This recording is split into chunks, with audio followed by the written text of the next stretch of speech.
you doing? Hello, I'm Matt Box. Lovely to be here. You might have noticed I'm a ginger man. Some cheers for it.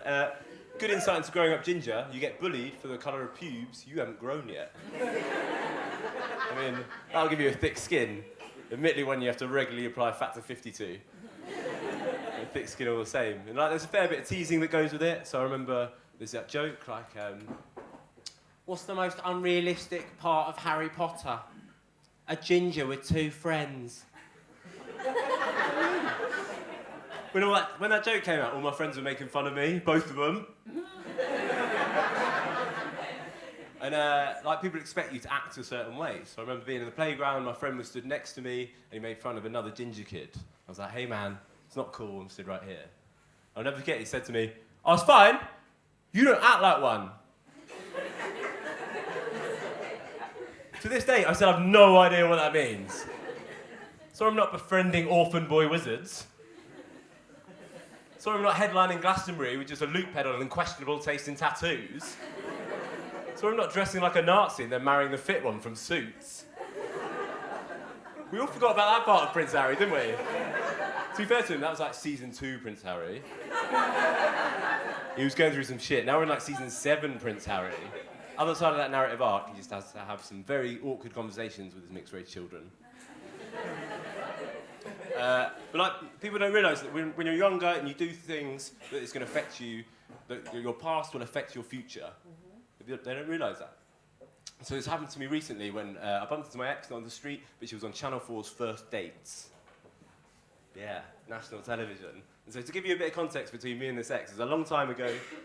We'd gone on a few dates and it was fine. And then after a date, she texted her best friend. Which is normal. Except she didn't text her best friend, she texted me.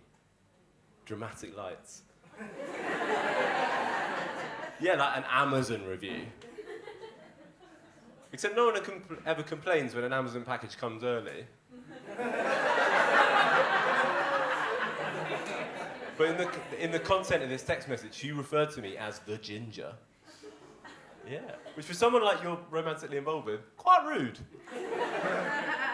And so the way I maturely dealt with this was to get off with her one more time and then never text her back. And there's some tension because some guys in the room are thinking, yeah, lad. And quite rightly, the ladies of the room are dragging a picture of my face into a folder called Arseholes. And like, I get it. I'm in 2019 as well.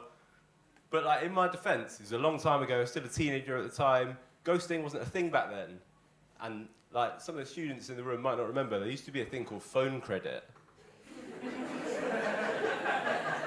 And that shit was expensive. We're talking 10p a text.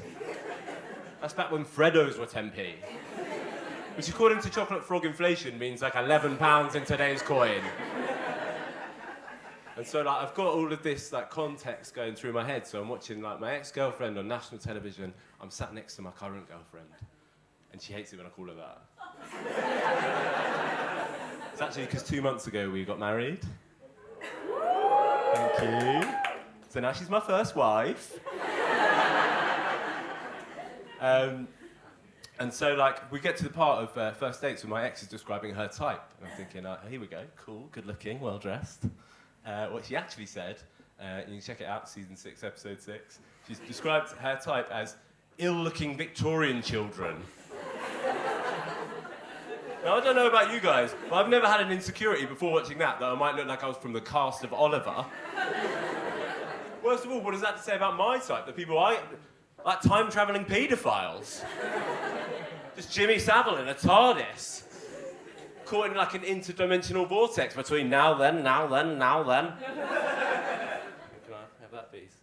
So it's like part of the wedding, I was going through the bedroom, my old bedroom in my parents' house. And I came across a picture that I remember being really proud of. Like, this was my past coming back to bite me. And then I remember being really proud of it. You might recognise him. Henry VIII, classic schoolboy. Someone that I didn't realise I was going to become.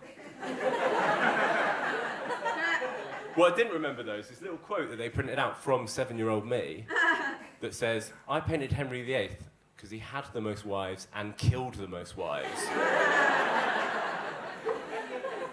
Honestly, if my first wife finds this, I am fucked.